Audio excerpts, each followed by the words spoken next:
Can get it on record. Why do I want a firearm, aka a gun? One, I was saying I'm a security officer. I've been a security officer licensed for the past 8 years under the Federal Bureau of Investigation, Department of Justice. I have this application for the California Department of Justice for the personal firearm eligibility check application. So, just that being said, I want to know if I can have one. I don't know. I don't want to try and register one and then they say, I can't have one. So I want to go through the procedure. I want to go through the safety procedure. I understand this takes, from my understanding, it takes a lot more than I thought and how people think about this. Because it's, this is a deadly weapon. We're talking about deadly weapons. We're talking about some serious defense. You can't get much more serious in defense than this. And I didn't know anything about the process of getting a firearm. No one has ever told me. I've received no information on it, and I did the firearm safety. I read through 40 pages of firearm safety by the firearm safety document by the Department of Justice. And it's like, when I learn things, I feel like people learn things as well, like collectively. That's just personally how I feel and my perspectives, and it's like, it's 2025. It's much, much different. There's a lot of laws that's changed. It's a different era. And I'm 27 years old. I'm going to be 28 in a couple months. I think I'm mature enough to carry a firearm, albeit I need to learn the safety procedures because I'm a responsible person about what it means to carry a firearm. And I want to carry a firearm, aka a gun, for my own self-defense and start off in home protection. But I wanted to get licensed to carry armed with the Bureau of Security Investigative Services to carry a firearm on at work, but I wanted to have a concealed carry weapon because I had a discussion about this on a site at Berkeley with someone about this whole process that I've started getting into about firearms, and people have asked me, do you carry a firearm? I feel like it's just such a relevant thing as a security officer, and it's such a dangerous world that we live in with all the things we hear about. I want the highest level of safety and self-defense for myself. I think I have that right to myself to have that level of self-defense. So I don't want to harm or be destructive. I don't want to hurt. I'm not out to hurt or harm as these weapons do that. But I think I have a dutiful obligation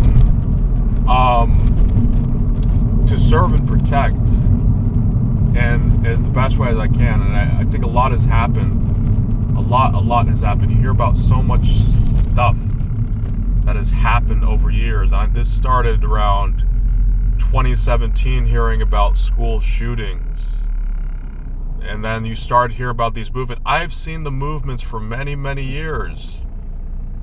When the kids started the movements, these, or should I say adults, young adults, out of high school, out of college, protesting about the gun violence occurring within America. And I believe in the United States of America, gun violence is a major epidemic and problem. So, in order to contribute to helping solve this crisis we're into, I have to get into the mud of this. I have to go into this process and see what I can do about it to contribute to society. I feel like if I don't go through this firearm process, if I never have a gun, I'll never understand truly what's happening within my society. So, 1, self-defense. 2, I'm a security officer. 3, I want to understand and educate myself about the nature of firearms within American society as a member of society, as an American citizen. Those are the 3 reasons why I'm looking towards owning a firearm. And I told myself I was going to do this if my dad passes away. Somewhere along the lines, when I realized my dad is going to his end times, he doesn't have much time. I gave about 5-10 years of time for him and his life expectancy, but he's passed away now from sepsis and heart complications. He died in that hospital, Oakland Kaiser Hospital, after being moved from Richmond Kaiser. And the nurses talked to me and they called me numerous times and they said, eventually, your father has passed away. So April 26, 2025, my father's gone. I'm the only person in my household. I'm the only person. I'm on my own. I've understood what huge independence means. I've been very independent to the point of isolation. We always hear about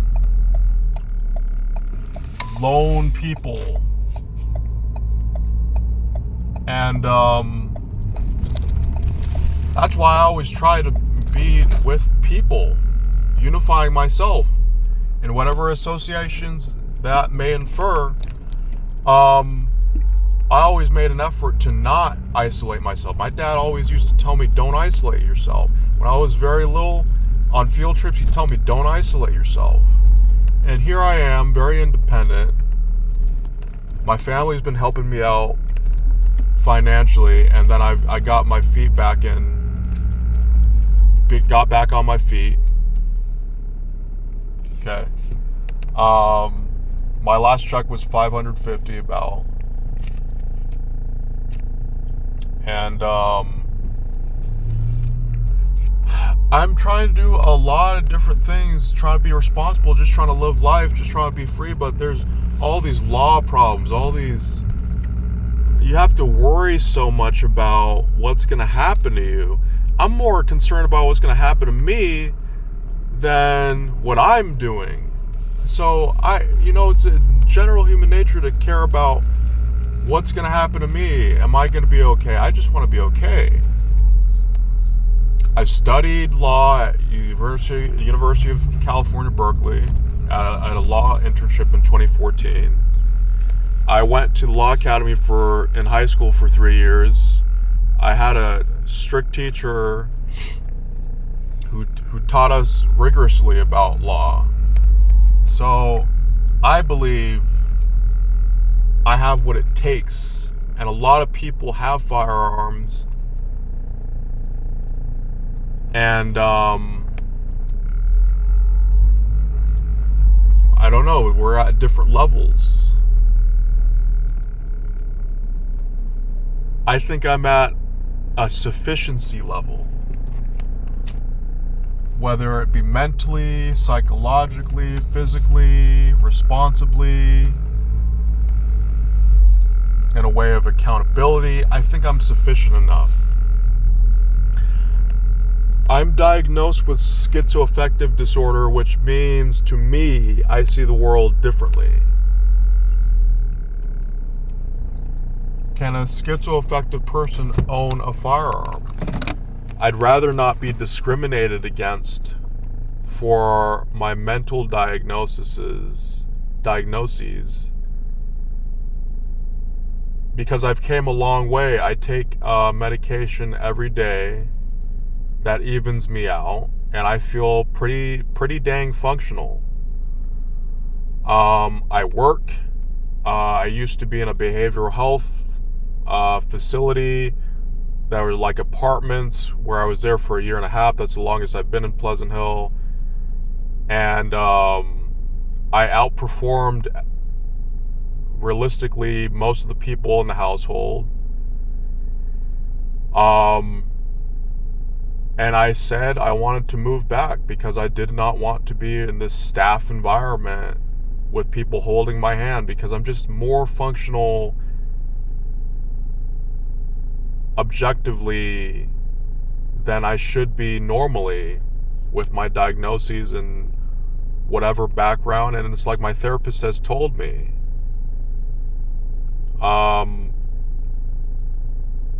you're different in terms of your functionalities. You have high functionality. But I've constantly had to wrestle with proving that to myself and others, and not hearing that so much. And yeah, I'm an artist. I own a record label. I own F Sound Records, F with a dot, S Sound Records. I've managed that for 8 years. I've had 25,000 people listen to records that I promote, other people's music, promoting it through a promotional center that I call Record Label F Sound Records. And that's where I'm at. And it's like, yeah, there's a part of me that's like, am I sane enough? Am I responsible enough? I think I've asked enough questions, and I think the only way I can truly learn is to do it, is to own one, is to take responsibility of it. You know, it shouldn't be the world's biggest thing, you know, in life. You know, there are bigger things than carrying a firearm. But I want to protect myself, and I'm on my own. I think I'm old enough. You know, I want to defend myself. Because I have pepper spray. What if someone points a gun at me? Am I really going to try and pepper spray them? It's not going to be enough. So I don't want to overcomplicate it. I don't want to over-amplify it. I don't want to overemphasize it. That's where I'm at right now. My name is Kofi Nesni Asante Jr. My father was Kofi Asante Sr., and I'm born on July 5th, 1997, Social Security, starting with 612, and those are my thoughts officially on firearms and wanting to carry one, wanting to utilize one as a security officer.